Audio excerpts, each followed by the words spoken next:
Dear students, good afternoon. Myself Shivanarayana, lecturer in computer science. మనము e-commerce and web designing అనే సబ్జెక్ట్కి సంబంధించి unit 5లో సెకండ్ ఎస్ఏ క్వశ్చన్ గురించి తెలుసుకుందాము. ఈ సెకండ్ ఎస్ఏ క్వశ్చన్ ఏంటంటే write about security threats in the e-commerce environment. Threats అంటే నథింగ్ బట్ దాడులు లేదా బెదిరింపులు. ఎట్లాంటి మనకి థ్రెట్స్ అనేవి దాడులు అనేవి ఈ-కామర్స్ ఎన్విరాన్మెంట్లో పెర్ఫామ్ కాబడతాయి అనేది మీరు ఈ టాపిక్లో ఈ ఎస్ఏ క్వశ్చన్లో మీరు తెలుసుకుంటారు. ఓకే, అయితే మనకి 2020 అనేది డ్యూ టు కోవిడ్ వలన చాలా కంపెనీస్ ఆఫ్లైన్ నుంచి మీకు ఏం కాబడ్డాయంటే ఆన్లైన్ మోడ్లోకి ట్రాన్స్ఫార్మ్ కాబడ్డాయి. ఆఫ్లైన్ నుంచి ఆన్లైన్ మోడ్లోకి ట్రాన్స్ఫార్మ్ కాబడ్డాయి. ఇలా ట్రాన్స్ఫార్మ్ కాబడడం వలన ఆ కంపెనీస్ చాలా సెక్యూరిటీ ఇష్యూస్ని ఫేస్ చేయాల్సిన అవసరం ఏర్పడింది.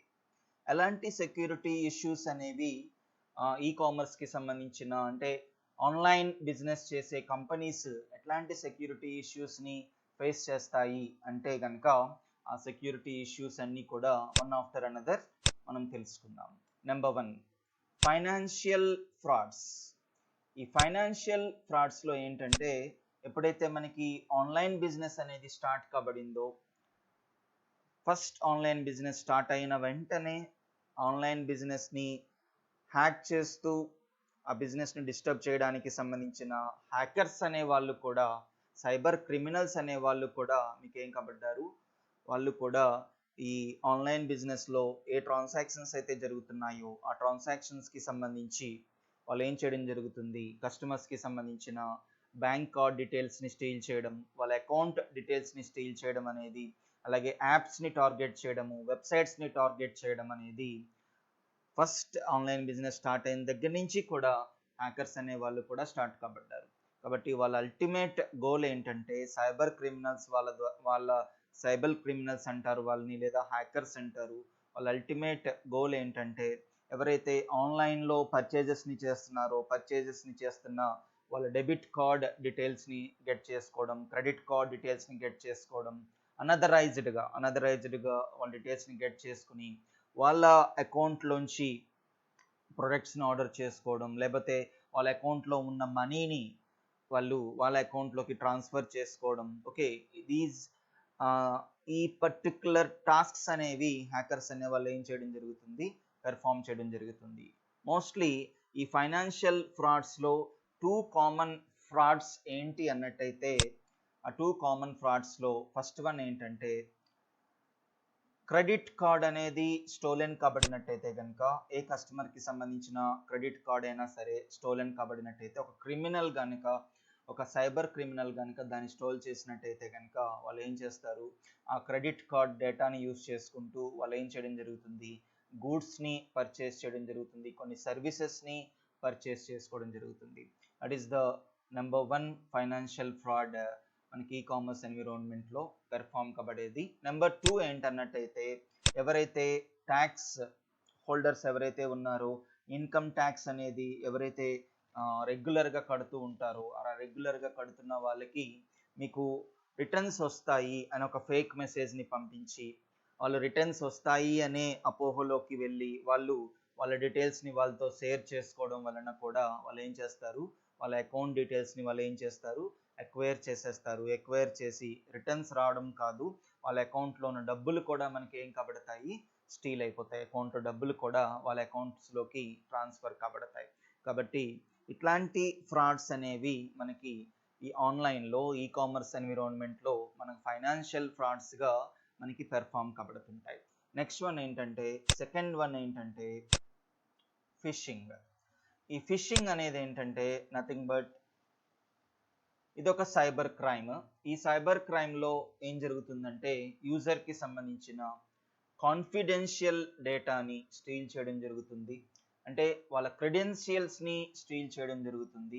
ఎలా వాళ్ళ క్రెడెన్షియల్స్ని స్టీల్ చేస్తారంటే వాళ్ళ లాగిన్ యూజర్ ఐడిని, పాస్వర్డ్స్ని స్టీల్ చేయడానికి వాళ్ళు యూజ్ చేసే ఒక మెథడ్ ఏంటంటే వాళ్ళు ఏం చేయడం జరుగుతుందంటే కస్టమర్స్కి ఏం చేయడం జరుగుతుందంటే మీకు మాస్ ఈమెయిల్స్ని కస్టమర్స్కి ఏం చేయడం జరుగుతుంది, సెండ్ చేయడం జరుగుతుంది.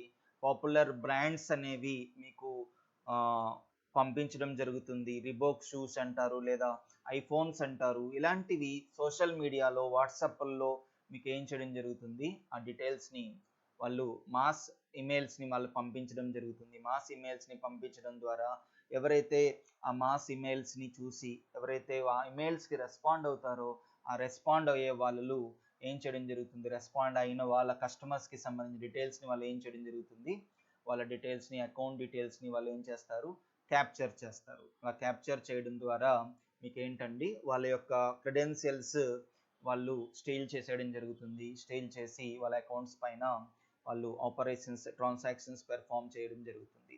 ఓకే, ఇక్కడ ఏంటంటే కొన్ని మెసేజెస్ ఎలా ఉంటాయంటే, యాజ్ ఇట్ ఈస్గా మనము ఏ వెబ్సైట్లోకి అయితే వెళ్ళి మనము రియల్ వెబ్సైట్లా ఉండేలాగే లుక్ అండ్ ఫీల్ని క్రియేట్ చేసి ఆ రియల్ వెబ్సైట్లోనే వాళ్ళు ఏం చేయడం జరుగుతుంది, అమెజాన్కి సంబంధించి కానీ, ఫ్లిప్కార్ట్కి సంబంధించి కానీ ఒక రియల్ వెబ్సైట్ను ఒక దాన్ని క్రియేట్ చేసి దాంట్లో ఒక లింక్ పెట్టడం వల్ల ఆ వెబ్సైట్లోకి వాళ్ళు వెళ్ళినట్టయితే కనుక దే ఫీల్ దట్ ఆ కస్టమర్స్ ఏమని ఫీల్ అవుతారు, రియల్ వెబ్సైట్లోకి వెళ్ళినట్టుగా ఫీల్ అవుతారు.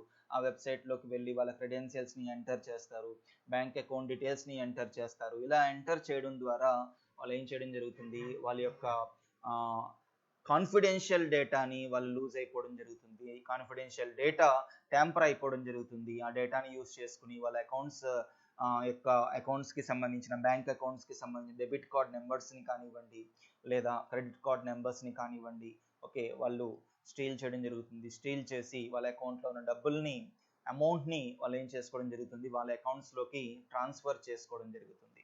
This is nothing but phishing అంటే. అలాగనే స్పామ్ అనేది ఏంటంటే just like phishing and spam అనేవి మనకి ఇక్కడ కూడా హ్యూజ్ అమౌంట్ ఆఫ్ లెటర్స్ అనేవి మీకు ఏం చేయడం జరుగుతుంది, మీ పర్సనల్ మెయిల్స్కి పంపించడం జరుగుతుంది. అలా పంపించడం ద్వారా అక్కడ ఆ మెయిల్స్ని ఓపెన్ చేయడం ద్వారా, ఆ మెయిల్స్లో ఉన్న లింక్స్ని ఓపెన్ చేయడం ద్వారా మీ వెబ్సైట్కి సంబంధించిన స్పీడ్ కానివ్వండి, సెక్యూరిటీ కానివ్వండి, స్పీడ్ తగ్గిపోతుంది. సెక్యూరిటీ అక్కడ compromise కాబడుతుంది.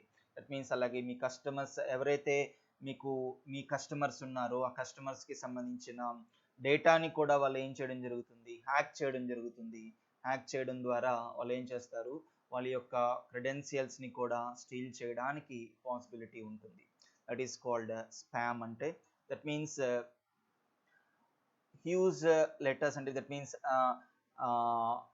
They send huge amount of లెటర్స్ని వాళ్ళు ఏం చేయడం జరుగుతుంది, కస్టమర్స్ ఎవరైతే వాళ్ళ వెబ్ పోర్టల్లో కస్టమర్స్గా ఉన్నారో కస్టమర్స్కి ఆ లెటర్స్ని సెండ్ చేయడం ద్వారా, లింక్ని సెండ్ చేయడం ద్వారా, ఆ ఇన్ఫెక్టెడ్ లింక్ పైన వాళ్ళు క్లిక్ చేయడం ద్వారా వాళ్ళు ఏం చేయడం జరుగుతుంది, వాళ్ళ యొక్క పర్సనల్ ఇన్ఫర్మేషన్ని వాళ్ళతో షేర్ చేసుకోవడం ద్వారా వాళ్ళు ఏం చేయడం జరుగుతుంది, వాళ్ళ డేటాని ట్యాంపర్ చేసి వాళ్ళ డేటాని స్టీల్ చేయడం జరుగుతుంది. That is nothing but spam అంటే. అలాగనే బోట్స్ అనేవి ఏంటంటే నథింగ్ బట్ ఇక్కడ మీకు ఏంటంటే బోట్ అనేది ఒక ఆటోమేటెడ్ సాఫ్ట్వేర్ అప్లికేషన్. అది ఈ అప్లికేషన్ ఏం చేస్తుందంటే సర్టైన్ స్పెసిఫిక్ టాస్క్స్ని ఇదేం చేస్తుంది, ప్రోగ్రామింగ్ చేస్తుంది. ఈ ప్రోగ్రామింగ్లో మీకు ఏంటంటే కొన్ని ఆన్లైన్ వెబ్సైట్స్కి సర్టైన్ ర్యాంకింగ్స్ ఉంటాయి. ఆ ర్యాంకింగ్స్ అనేవి వీళ్ళు ఏం చేస్తారంటే, హ్యాకర్స్ ఏం చేస్తారంటే ఈ బోట్స్ అనే ఆటోమేటెడ్ సాఫ్ట్వేర్ అప్లికేషన్ని యూజ్ చేసి ఆ ర్యాంకింగ్స్లో అంటే మీరు ఏ వెబ్సైట్ని అయితే, ఏ ఆన్లైన్ వెబ్సైట్ని అయితే యూజ్ చేసుకుని ప్రొడక్ట్స్ని పర్చేస్ చేసుకుంటున్నారో దాని ర్యాంకింగ్లో చేంజెస్ని పెర్ఫామ్ చేస్తారు. దాని ర్యాంకింగ్ మీకు దట్ మీన్స్ అది అంతకుముందు టాప్ 10లో ఉన్నట్టయితే కనుక దాన్ని ఏం చేస్తారు, వాళ్ళు 10 తర్వాత టాప్ 100లో ఉన్నట్టుగా చూపిస్తారు దాన్ని. అలా 100లో ఉన్నట్టుగా చూపించడం వలన అంతవరకు మీ వెబ్ పోర్టల్లో ఎంతమంది కస్టమర్స్ అయితే ఉన్నారో, కస్టమర్స్ మీ వెబ్ పోర్టల్ని యూజ్ చేసుకోవడానికి ఎంతమంది ఇంట్రెస్టెడ్గా అయితే ఉన్నారో, మీ ర్యాంక్ ఎప్పుడైతే మీకు అది డౌన్ అయిపోయినట్టు చూపిస్తున్నప్పుడు అదేంటవుతుందంటే ఆటోమేటిక్గా కస్టమర్స్ ఏం కాబడతారు, తగ్గిపోవడం జరుగుతుంది. అలా తగ్గిపోవడం వలన మీ సేల్స్ పైన, మీ కస్టమర్స్ పైన వాళ్ళు ఎఫెక్ట్ చూపిస్తారు. ఆ విధంగా ఈ బోట్స్ అనే ఈ ప్రోగ్రామ్స్ని రాయడం ద్వారా వెబ్సైట్కి సంబంధించిన ర్యాంకింగ్స్ని చేంజ్ చేస్తూ ఆ ర్యాంకింగ్స్ కస్టమర్స్కి విజువలైజ్ అంటే కస్టమర్స్కి వ్యూ చేసేలాగా వాళ్ళకి ప్రొవైడ్ చేయడం వలన ఆబ్వియస్గా మీ ఆన్లైన్ స్టోర్కి సంబంధించిన సెల్లింగ్ అనేది ఎఫెక్ట్ అవుతుంది, సేల్స్ అనేవి ఏం కబడతాయి, డిక్లైన్ కబడతాయి, మీ రెవెన్యూ అనేది ఏం కబడుతుంది, తగ్గిపోతుంది. లైక్ దట్ మీకు బోట్స్ అనే ఒక టెక్నిక్ని యూజ్ చేసి మీ రెవెన్యూని అలాగే మీ సేల్స్ని తగ్గించేలా చేస్తారు. దట్ ఈస్ కాల్డ్ బోట్స్ అంటే. నెక్స్ట్ అలానే డీడోస్ అటాక్స్. డీడోస్ అటాక్స్ అంటే ఏంటంటే నథింగ్ బట్ డీడోస్ అంటే ఫుల్ ఫామ్ ఏంటంటే distributed denial of service. Distributed denial of service, DOS అంటే డెనియల్ ఆఫ్ సర్వీస్. ఇక్కడ ఏంటంటే లార్జ్ నెంబర్ ఆఫ్ రిక్వెస్ట్ని ఏం చేయడం జరుగుతుంది, మీ వెబ్ పోర్టల్కి సెండ్ చేయడం జరుగుతుంది. ఈ నెంబర్ ఆఫ్ లార్జ్ రిక్వెస్ట్ అన్నీ కూడా వెబ్ పోర్టల్కి సెండ్ కాబడడం వలన అక్కడ ఏం కాబడుతుందంటే కొన్ని సందర్భాలలో సిస్టమ్ ఏంటైపోతుంది, క్రాష్ అయిపోతుంది. అలా సిస్టమ్ క్రాష్ అయిపోయినప్పుడు అదేంటవుతుంది, ఎండ్ యూజర్స్కి అదేంటవుతుంది, అన్అవైలబుల్ అవుతుంది. సర్వర్ డౌన్ అయిపోతుంది, ఎండ్ యూజర్స్కి అదేంటవుతుంది, అన్అవైలబుల్ అయిపోతుంది. అన్అవైలబుల్ అయిపోవడం వలన మీ సైట్ ఈవెన్చువల్లీ మీ సైట్ ఏంటవుతుంది, డిస్టర్బ్ కాబడుతుంది. అలా డిస్టర్బ్ కాబడడం వలన కొన్ని అవర్స్ అది డిస్టర్బ్ కాబడడం వలన ఆబ్వియస్గా మీ సేల్స్ అనేవి ఏం కాబడతాయి, ఎఫెక్ట్ కాబడతాయి. ఆ విధంగా డీడోస్ అటాక్స్ అనేవి పెర్ఫామ్ చేయడం ద్వారా కూడా ఏం చేయడం జరుగుతుంది, ఆన్లైన్ వెబ్ పోర్టల్స్ పైన వాళ్ళు అటాక్ చేయడం జరుగుతుంది. తర్వాత brute force attacks. Brute force attacks అంటే ఏంటంటే ఇదొక టెక్నిక్, పాస్వర్డ్ని క్రాక్ చేసే టెక్నిక్ ఇది. ఈ పాస్వర్డ్ ట్రాక్ చేసే టెక్నిక్లో వాళ్ళు ఏం చేయడం జరుగుతుందంటే సైబర్ క్రిమినల్స్, హ్యాకర్స్ ఏం చేయడం జరుగుతుందంటే డిఫరెంట్ కాంబినేషన్కి సంబంధించిన క్యారెక్టర్స్ని యూజ్ చేస్తూ ఒక ప్రోగ్రామింగ్ మాట ఇది. కాబట్టి డిఫరెంట్ కాంబినేషన్ ఆఫ్ క్యారెక్టర్స్ని యూజ్ చేస్తూ మీ పాస్వర్డ్ని బ్రేక్ చేయడానికి ట్రై చేస్తారు. ఒక కరెక్ట్ పాస్వర్డ్ని అక్కడ ఫిగర్ అవుట్ చేయడానికి ప్రయత్నం చేస్తారు. ఇలా డిఫరెంట్ కాంబినేషన్ ఆఫ్ క్యారెక్టర్స్ని అది ఆటోమేటిక్గా తీసుకోవడం ద్వారా ఎక్కడైతే మనము అక్కడ ఏదైతే కరెక్ట్ పాస్వర్డ్ వచ్చిందో కరెక్ట్ పాస్వర్డ్ వచ్చినప్పుడు ఆటోమేటిక్గా మన క్రెడెన్షియల్స్లోకి వాళ్ళు ఎంటర్ అయిపోయి మన డేటాని ట్యాంపర్ చేయడానికి పాసిబిలిటీ ఉంటుంది. That is called brute force attacks అంటే. నెక్స్ట్ అలానే ఎస్క్యూఎల్ ఇంజెక్షన్స్. ఎస్క్యూఎల్ ఇంజెక్షన్స్ అంటే ఒక వెబ్ పోర్టల్ అంటూ మనము ఆన్లైన్ వెబ్ పోర్టల్ అంటూ ఉన్నది అంటే కనుక ఆ ఆన్లైన్ వెబ్ పోర్టల్కి ఖచ్చితంగా ఒక బ్యాక్ ఎండ్ డేటాబేస్ ఉంటుంది. ఇక్కడ ఏం చేస్తారంటే హ్యాకర్స్ ఏం చేస్తారంటే బ్యాక్ ఎండ్ డేటాబేస్లోకి ఒక మలీషియస్ కోడ్ని సెండ్ చేయడం జరుగుతుంది. మలీషియస్ కోడ్ అంటే ఏంటి, ఒక వైరస్ కోడ్ని అక్కడ ఇంజెక్ట్ చేయడం జరుగుతుంది. అలా వైరస్ కోడ్ ఇంజెక్ట్ కాబడడం వలన అది ఏం కాబడుతుంది, డేటాబేస్ అది పెర్ఫామ్ చేయాల్సిన ఆపరేషన్స్, రీడ్ ఆపరేషన్ కానివ్వండి, డిలీట్ కానివ్వండి, చేంజ్ కానివ్వండి, డేటాని కలెక్ట్ చేసుకోవడం కానివ్వండి, యాడ్ చేసుకోవడం కానివ్వండి, ఈ ఆపరేషన్స్ అనేవి అదేం కాబడతాయి, మనకి సరిగ్గా పెర్ఫామ్ కాబడకుండా డేటాబేస్ని ఏం చేస్తుంది, అది హ్యాక్ చేస్తుంది. That is called SQL injections అంటే. ఇలా బ్యాక్ ఎండ్ డేటాబేస్ అనేది మనకి హ్యాక్ అయిపోవడం వలన ఆబ్వియస్గా మన వెబ్ పోర్టల్ ఏంటైపోతుంది, సరిగ్గా రెస్పాండ్ కాబడకపోవడం వలన అక్కడ ఎండ్ యూజర్స్ అనేవాళ్ళు ఆ పోర్టల్లోకి వెళ్ళి వాళ్ళు కొందామనుకుంటున్న ప్రొడక్ట్స్ని ఆర్డర్ చేయడానికి పాసిబిలిటీ ఉండదు. ఆ విధంగా వాళ్ళు ఏం చేయడం జరుగుతుంది, ఎస్క్యూఎల్ ఇంజెక్షన్స్ అంటే మీన్స్ బ్యాక్ ఎండ్ డేటాబేస్లోకి వెళ్ళి మలీషియస్ కోడ్ని, దట్ మీన్స్ వైరస్ కోడ్ని దాంట్లోకి ఇంజెక్ట్ చేయడం ద్వారా డేటాబేస్ ఆపరేషన్స్లో వాళ్ళు ఏం చేస్తారు, ప్రాబ్లమ్స్ని ఏం చేస్తారు, క్రియేట్ చేస్తారు. That is called SQL injections. తర్వాత 8th వన్ ఏంటంటే cross site scripting. Cross site scripting అంటే నథింగ్ బట్ ఇక్కడ ఏంటంటే మీకు బ్రౌజర్ కోడ్కి సంబంధించి అటాక్స్ మాట. దట్ మీన్స్ బ్రౌజర్ కోడ్లో సమ్ పీస్ ఆఫ్ స్క్రిప్టింగ్ని అంటే cross site scripting is an attack that comes in the form of piece of browser code script. That means HTML స్క్రిప్ట్లోకి వాళ్ళు ఏం చేయడం జరుగుతుంది, ఒక కోడ్ని వాళ్ళు సెండ్ చేయడం జరుగుతుంది. అలా సెండ్ కాబడుతున్నట్టయితే కనుక దెన్ అప్పుడు ఏంటవుతుంది, when the attacked user opens the browser and the website.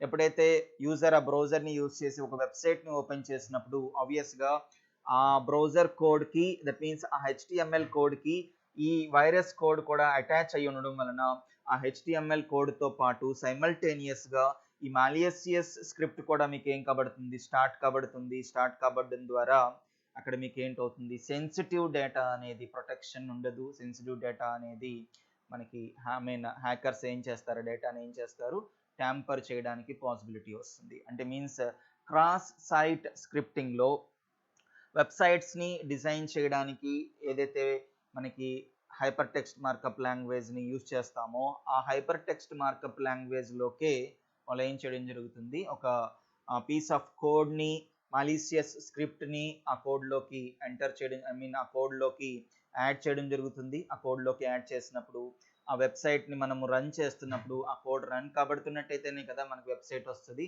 అలా ఆ కోడ్ని రన్ చేస్తున్నప్పుడు ఆ HTML కోడ్తో పాటు ఈ మాలిసియస్ స్క్రిప్ట్ కూడా మీకు ఏం కాబడుతుంది, రన్ కాబడుతుంది.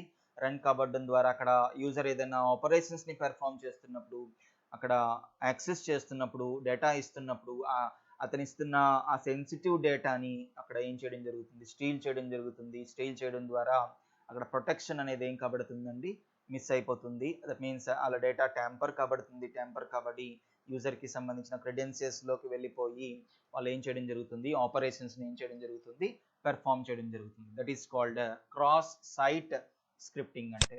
తర్వాత ట్రోజన్ హార్సెస్. ఈ ట్రోజన్ హార్సెస్ అనేది ఏంటంటే నథింగ్ బట్ malware మాట. ఇది కూడా malware, a program usually downloaded by customers as legitimate software is called a Trojan horse.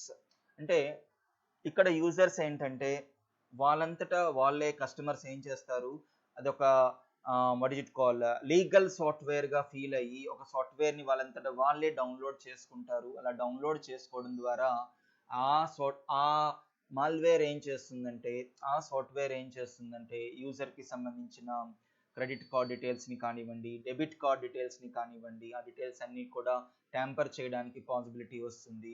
అలా ఆ విధంగా వాళ్ళ డేటాని వాళ్ళ పర్మిషన్స్ లేకుండానే వితౌట్ దేర్ పర్మిషన్స్ ఆ సెన్సిటివ్ డేటా అనేది ఏం కాబడుతుంది, వెబ్సైట్లో ఆ సెన్సిటివ్ డేటాని వాళ్ళు ఏం చేయడం జరుగుతుంది, ట్యాంపర్ చేయడం జరుగుతుంది, స్టీల్ చేయడం జరుగుతుంది. అలా స్టీల్ చేయడం ద్వారా వాళ్ళ డేటాని వాళ్ళు ఏం చేస్తారండి, మిస్యూజ్ చేస్తారు. మిస్యూజ్ చేసి వాళ్ళ డేటా, దట్ మీన్స్ వాళ్ళ అకౌంట్స్లో ఉన్న అమౌంట్ని యూజ్ చేసుకుని ప్రొడక్ట్స్ని పర్చేస్ చేసుకోవడం కావచ్చు, లేదా వాళ్ళ అకౌంట్లో ఉన్న అమౌంట్ని వాళ్ళ అకౌంట్లోకి ట్రాన్స్ఫర్ చేసుకోవడం కావచ్చు.